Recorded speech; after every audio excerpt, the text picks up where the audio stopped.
ആത്മഹത്യയുടെ കാരണങ്ങളും ആത്മഹത്യക്കെതിരെയുള്ള സന്ദേശങ്ങളും നൽകിക്കൊണ്ട് പാലമേൽ പഞ്ചായത്ത് ഒരു സിനിമ നിർമ്മിച്ചു, അതിജീവനം. ഇവിടെ തൊട്ടടുത്ത് അതിജീവനത്തിന്റെ ഒരു സ്ക്രീനിങ് നടക്കുന്നുണ്ട്. നമുക്കതൊന്ന് കണ്ടിട്ട് വരാം.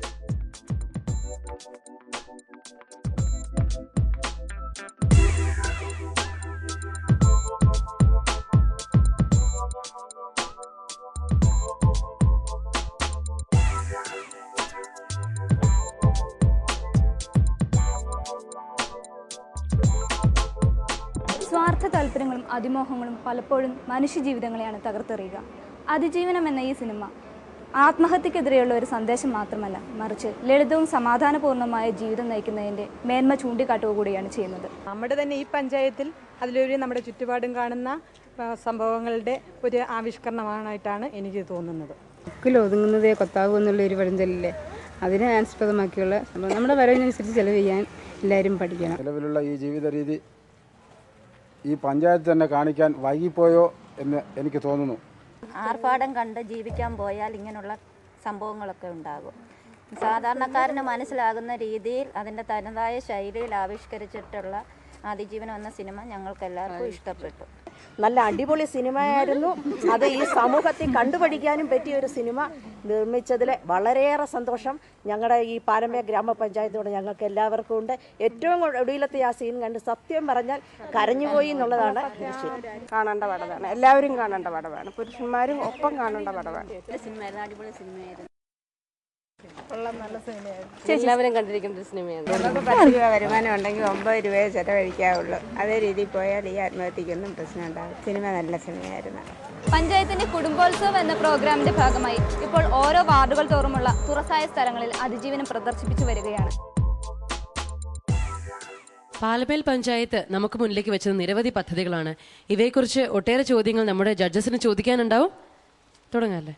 എത്ര സ്കൂളുകളുണ്ട് നിങ്ങളുടെ? 13 സ്കൂളുകൾ. 13. എല്ലാം പൊതുവിദ്യാലയങ്ങളാണോ? പൊതുവിദ്യാലയങ്ങൾ, മാനേജ്മെൻറ്റ് സ്കൂളുകളുണ്ട്.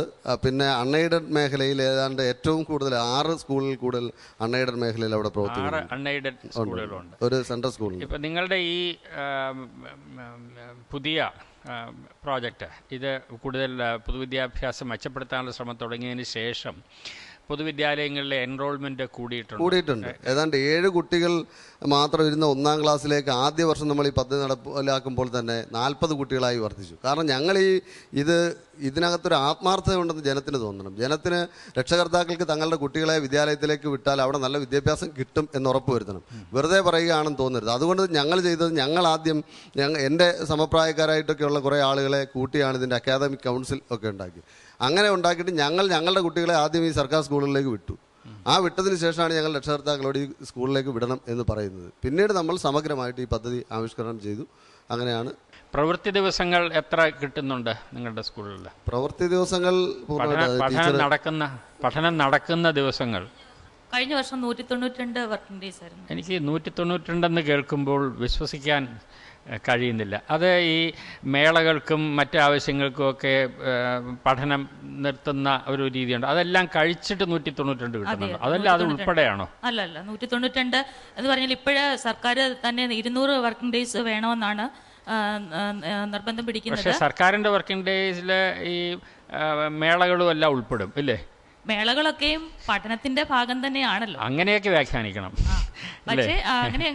പക്ഷേ ഈ പാഠ്യപദ്ധതി തയ്യാറാക്കുമ്പോൾ ഓരോ വിഷയവും പഠിപ്പിക്കാനായിട്ട് 200 സ്വാധ്യായ ദിവസങ്ങൾ വേണ്ടി വരും എന്ന രീതിയിലല്ലേ കണക്കാക്കുന്നത്? ഇപ്പം മിക്കവാറും ശനിയാഴ്ചകളിലും ഒക്കെ ആയിട്ടാണ് മേളകളൊക്കെ സജ്ജീകരിച്ചിരിക്കുന്നത്. വർക്കിംഗ് ഡേയ്സ് നഷ്ടപ്പെടുത്തരുത് എന്നുള്ള ഉദ്ദേശം. എങ്ങനെയാണ്? അത് നല്ലത് തന്നെയാണ്. ഈ ഓഫീസ് കാര്യങ്ങളിലെ അഴിമതി ഇല്ലാതെയാക്കി എന്ന് പറയുന്നുണ്ടല്ലോ, അതെങ്ങനെയാണ് സാധിച്ചത്?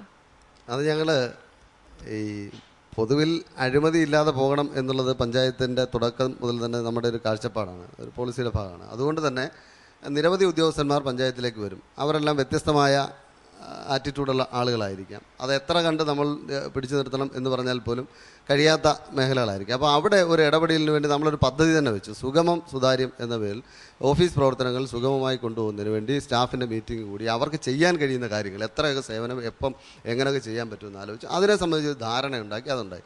2, നമ്മുടെ ഒരു ഭരണസമിതിയുടെ ഒരു പോളിസി എന്നുള്ള നിലയിൽ തന്നെ പറഞ്ഞു, പഞ്ചായത്ത് ഓഫീസിനകത്ത് ഒരു കാരണവശാലും കൈക്കൂലി എന്ന് പറയുന്ന ഒരു ഏർപ്പാടുണ്ടാവാൻ കഴിയില്ല. ആ പഞ്ചായത്തുമായി ബന്ധപ്പെട്ട് നിൽക്കുന്ന ഉദ്യോഗസ്ഥർക്ക് ഉണ്ടാവാൻ പാടില്ല. എന്നിട്ട് നമ്മൾ വിവരാവകാശ പൗരാവകാശ രേഖ ഇറക്കുകയും അതേപോലെ തന്നെ പഞ്ചായത്തിന് ചെയ്തു കൊടുക്കാൻ കഴിയുന്ന സേവനങ്ങൾ, ആ സേവനങ്ങൾ ഒരു സർട്ടിഫിക്കറ്റിന് അപേക്ഷിച്ചാൽ ഏത് ദിവസം കിട്ടും, എന്തൊക്കെയാണ് കൊണ്ടുവരേണ്ടത്, ഇതെല്ലാം നമ്മൾ വലിയ ഫ്ലെക്സ് ബോർഡുകളിൽ തയ്യാറാക്കി. അന്ന് ഫ്ലെക്സാണ് വെച്ചത്, ഈ മാലിന്യത്തിൻ്റെ പ്രശ്നമൊക്കെ ഉണ്ടെങ്കിൽ. അപ്പോൾ ഫ്ലെക്സ് ബോർഡുകൾ തയ്യാറാക്കി നമ്മളുടെ പഞ്ചായത്തിൻ്റെ കിട്ടുന്ന സേവനങ്ങളെ സംബന്ധിച്ച് പഞ്ചായത്തിന് മുമ്പിലും പ്രദർശിപ്പിച്ചു. മറ്റ് പഞ്ചായത്തിന് കിട്ടിയിട്ടുള്ള മുഴുവൻ സ്ഥാപനങ്ങളിലും അവിടെ കിട്ടുന്ന സേവനങ്ങളെ സംബന്ധിച്ച് അവിടെയും പ്രദർശിപ്പിച്ചു, ജനത്തെ ബോധവൽക്കരിച്ചു. ഈ തരിശ് കൃഷിക്ക് നിങ്ങൾ 500 ഏക്കർ കൊണ്ടുവന്നതിൻ്റെ എഫേർട്ട് എനിക്കറിയാം, ഭയങ്കര അത്രയധികം ഞങ്ങൾ വിഷമിക്കുന്നതാണ്. അതിന് നമുക്ക് എന്ത് പ്രോത്സാഹനം ഒരു കൃഷിക്കാരന് കൊടുക്കാൻ സാധിച്ചു, അല്ലെങ്കിൽ ഒരു ഹെക്ടറിന് ഇത്ര എന്ന് വല്ലതും സംഖ്യ വയ്ക്കാൻ സാധിച്ചു അതിന് ഒരു പ്രോത്സാഹനം എന്ന നിലയിൽ?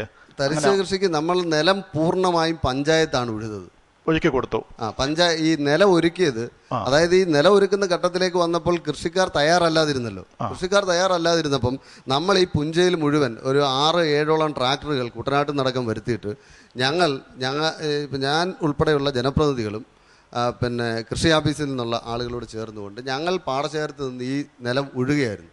പൂർണ്ണമായിട്ട് ഉഴുതപ്പം ഈ ചില ആളുകളുടെ കണ്ടത്തിൽ നമ്മൾ കയറി, നമുക്കറിയത്തില്ല ആരുടെ കണ്ടമാണ് എന്ന് പോലും അറിയത്തില്ല. ഉഴുത് കഴിയുമ്പോൾ ആൾ വന്നിട്ട് ഇതെൻ്റെ കണ്ടമാണ്. ചിലടത്ത് പ്രശ്നമൊക്കെ ഉണ്ടായിട്ടുണ്ട്. പക്ഷേ പ്രശ്നം ഉണ്ടായപ്പോൾ ഞങ്ങൾ പറഞ്ഞു, നിങ്ങൾ കൃഷി ചെയ്തു, ഞങ്ങൾ ഈ നിലം ഉഴുത് തരും, വിത്തും വളവും സൗജന്യമായിട്ട് തരും, കൊയ്യാനുള്ള മെഷീനറികൾ ഞങ്ങൾ എത്തിക്കും, തടയണയോ ബണ്ടവലം നിർമ്മിക്കണമെങ്കിൽ ഉടമസ്ഥനില്ലാത്ത മുഴുവൻ കണ്ടങ്ങളും കുടുംബശ്രീയുടെയും പുരുഷ സംഘത്തിൻ്റെ ആളുകളാണ് ചെയ്തത്. ഇവിടെ 200 ഏതാണ്ട് 300 ഏക്കർ സ്ഥലം. ഇപ്പോൾ ആദ്യം ഞങ്ങൾ ഈ ഫോമൊക്കെ എഴുതുന്ന സമയത്ത് കുറേ ആളുകളെ കിട്ടുമെന്ന് ഞങ്ങൾ പ്രതീക്ഷിച്ചു. പക്ഷേ ഇപ്പം ഏതാണ്ട് 300 ഏക്കറുകളോളം കുടുംബശ്രീ ആ നിലത്തിനോട് ചേർന്നുള്ള ആ നിലത്തിൻ്റെ കരയ്ക്ക് താമസിക്കുന്ന പഞ്ചായത്ത് മെമ്പറാണ് ചെല്ലമ്മ എന്ന് പറയുന്നത്. അവർ ഈ പ്രശ്നങ്ങളെല്ലാം അറിയാം.